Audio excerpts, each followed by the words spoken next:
Welcome back, quilters, to another episode of Snippets with Patterns by Jen.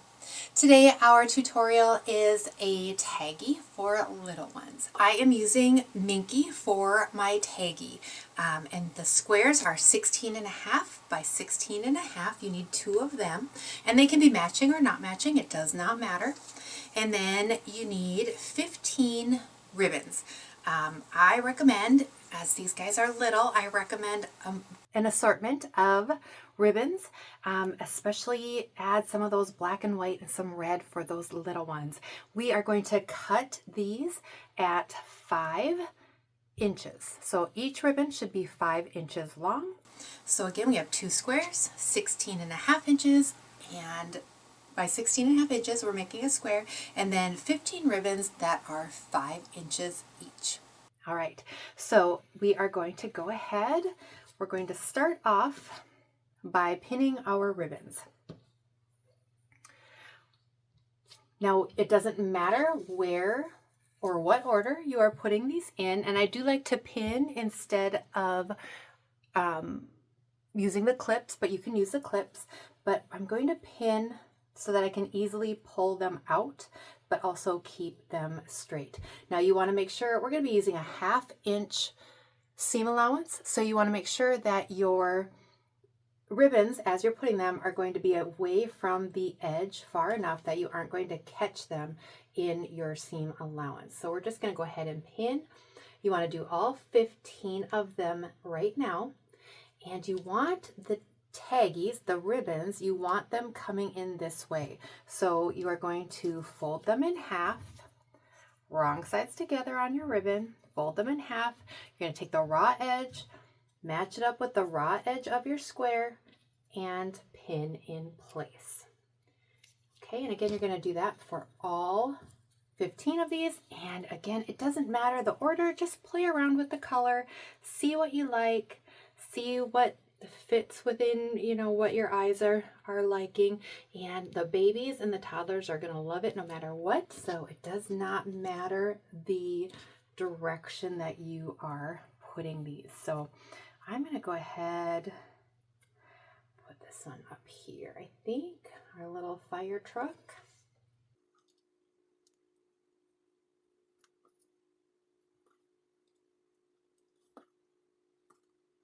As you can see, none of the ribbons are the same and not in color or in width. I like the variety that this gives us and makes it a visual stimulation, not just the texture and the texture of the fabric and the texture of the taggies. You also get the visual stimulation as well.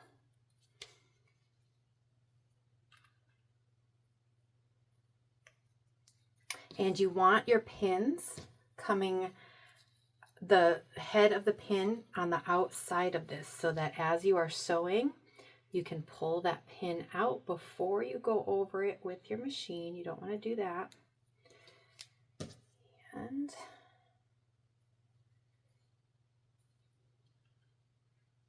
you can see I am not measuring or making these equal distance or anything. You can totally go ahead and do that if you want, and measure, make them equal distance, make them exactly across from each other if you want. I do like to have, as I mentioned, black and white and then some red, and I do like to have one side that is just those colors for those younger infants that are light, and they won't be able to play with it at that age. But if you have it there and you are doing some tummy time, and you can lay it down and they can see that black and white and that red, which are the ones they can see first. All right, so we have our square pinned. So our next step then is to take the second square. We're going to put these right sides together. Now my tip, if you have directional fabric, this is the moment you want to pay attention to which direction that fabric is going. So we are going to put this right sides together, but we are going to double check that they are going the same direction. Now, again, if you are not using the same fabric, or maybe you don't care, maybe you want it to be flipped differently, that's okay too. But if you're like me and you don't want to have them going different directions, now is the time to double check that. So now I'm going to take this and I'm going to use my clips and just go ahead and start clipping the corners. I like to start with those first so that I know that those corners are coming together. Get that. And then we can just kind of fiddle with our fingers and make sure that the fabric is spread nicely and even.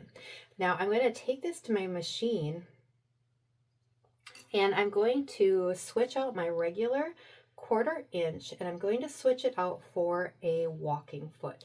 Now if you don't have a walking foot, that is okay, not something that's necessary. It does help to bring the minky through the machine evenly with the feed dogs, but if you don't have it, then I recommend just going slowly. If you have quilting gloves to help you with your fabric, those are helpful as well, and will, because you don't want to push the fabric, and you kind of tend to push it if you don't have a walking foot because you want to keep those pieces even.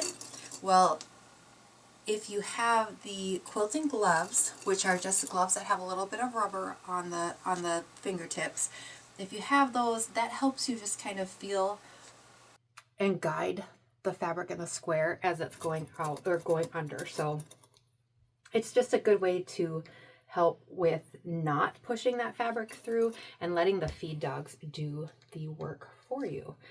All right, so I'm going to throw a couple more on here. You do not need this many if you don't feel like you need this many clips. I love pins and I love clipping, so making sure that my fabric isn't going to move.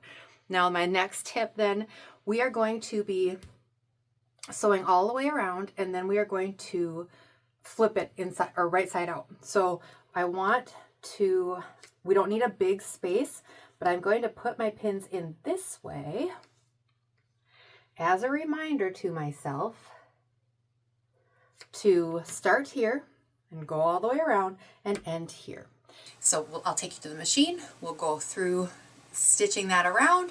We will clip the corners and press, and then we will finish this off with a top stitch.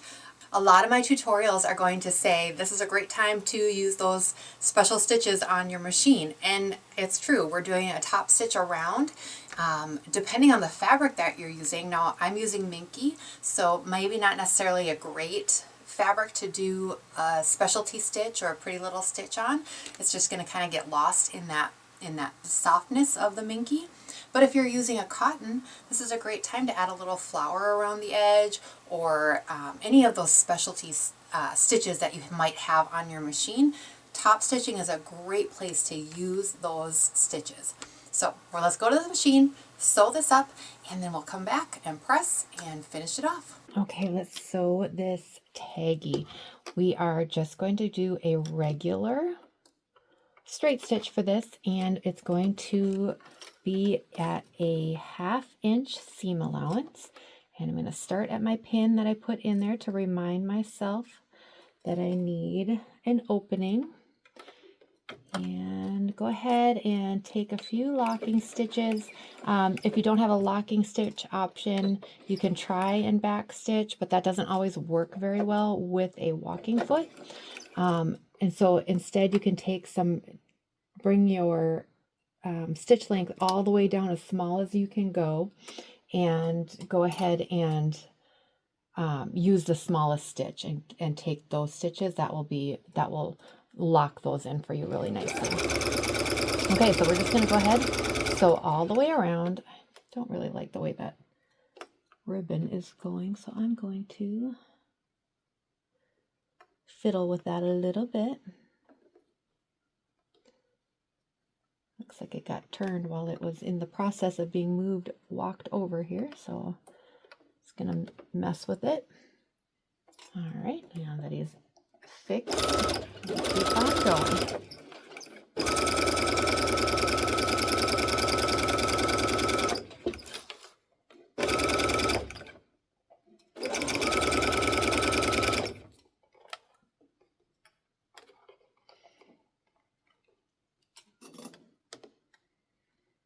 And Minky does roll, so you do want to check every now and then that it hasn't rolled underneath.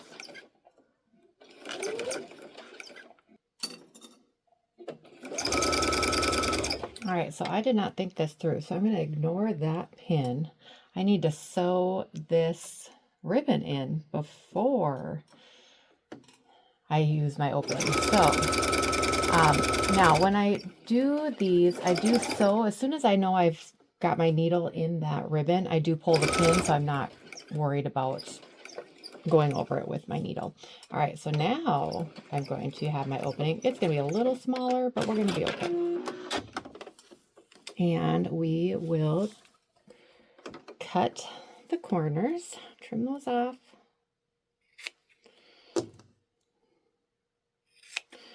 Just be careful that you don't cut that stitching.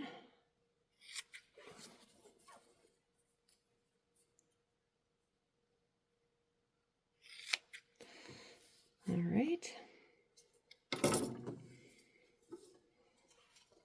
And then I will take you back to the cutting mat and we will pull this through and do the corners. All right, so now the next step is to pull this through and go ahead, and my hole is really, really small because I didn't plan that very well at all. You want to make sure all of your ribbons are sewn in before you do that. Get that little opening, leave that opening. So I did not plan that very well. My hole is a little bit small, but again, it's fabric. We're going to make it work. And we're just going to keep pulling it through until all of it is out. Then once we're done with this, we will go ahead and press and do the top stitch, and then we are done. And this is a really quick gift for maybe that new baby. They love these soft little taggy, so as they get older, so maybe they won't use it right away when they're little, but as they get a few months old, this is really nice for them to have. So I'll show you at the end after I get this done and we get this top stitched, the one I made for my grandbaby just over 2 years ago. It holds up really well through washings and usage, so let's go ahead and get that. I'll show you what it looks like when we're done here. All right, so next step then is to pop out those corners. There will be an affiliate link in the description for the purple thing. It's just a little stylus, and we're going to use it once I find the opening here to pop out these corners. I think it was by the yellow, wasn't it? There we go. So you can first use your finger to do this. You don't have to do the stylus first. And with these taggies and with this Minky, you don't necessarily even need a stylus. The thicker fabric kind of pops out pretty nicely on its own. But if you want to just make sure, but you can see it gets out pretty nicely on its own. But I'll just go ahead, take the flat end of my stylus because this is a thicker fabric, and just give it a little nudge. We'll get a little bit more fabric out. And then we will go ahead and do a top stitch. So I usually up the length of my stitch when I am doing a top stitch. Now, if you were using a cotton fabric for this taggy, which you can certainly do, you don't have to do a Minky. You could do a flannel. If you use something like that, this is another great place to use those fancy stitches on your machine to top stitch it. You can go ahead, use any of the fancy ones that you can, or even do, one side, one fancy stitch, and another, we've got so many of them. You might as well use them all. I'm going to use a straight stitch for this one because the Minky is thicker and you don't always see it anyway.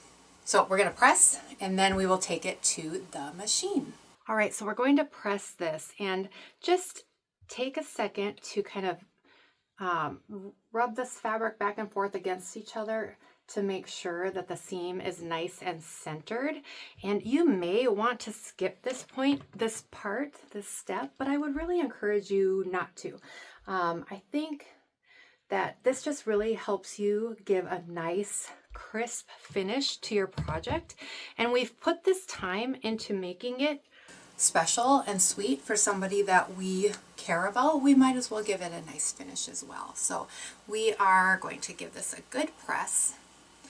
And when you are pressing, now if you're using a minky or a flannel, you'll maybe want to try a sample piece with the heat setting that you think you're going to use, and double check that it isn't going to mess with your fabric, because that would be really sad to have a burning or melted fabric right at this point. So just go ahead and go all the way around with this. Make sure that seam again is centered as you go, and take your hot iron and just press straight down. You do not need to, or nor do you want to, push that fabric or stretch that fabric.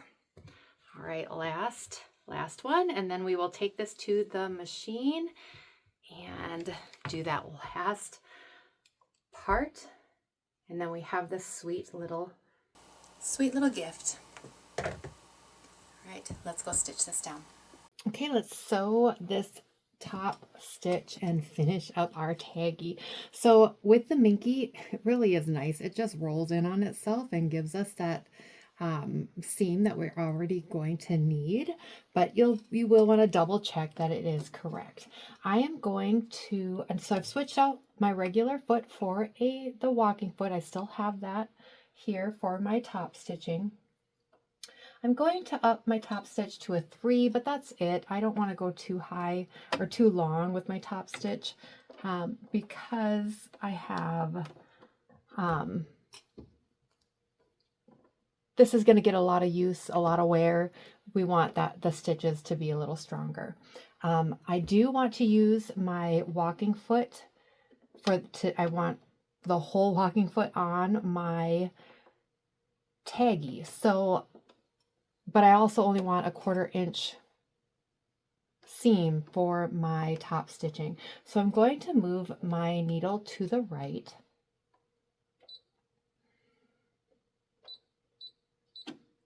And that way so my needle has moved, and now I can use the edge of my walking foot as my guide for that 1/4 inch mark. So we are going to go ahead. I'm going to do a couple of locking stitches. If you don't have a locking stitch button on your machine, you can try and go ahead and back stitch. That doesn't always work great with a walking foot, so it might not work for you. If it doesn't, then you should go ahead, take your stitch length down as small as it'll go, and take a few stitches like that, and that will lock up your seams really, or your threads really nicely. So, all right, so we're gonna go ahead, stitch all the way, and as you come to that opening, just double check that it is closed all the way and that you are catching all of that fabric in your seam. And then you will just do this all the way around.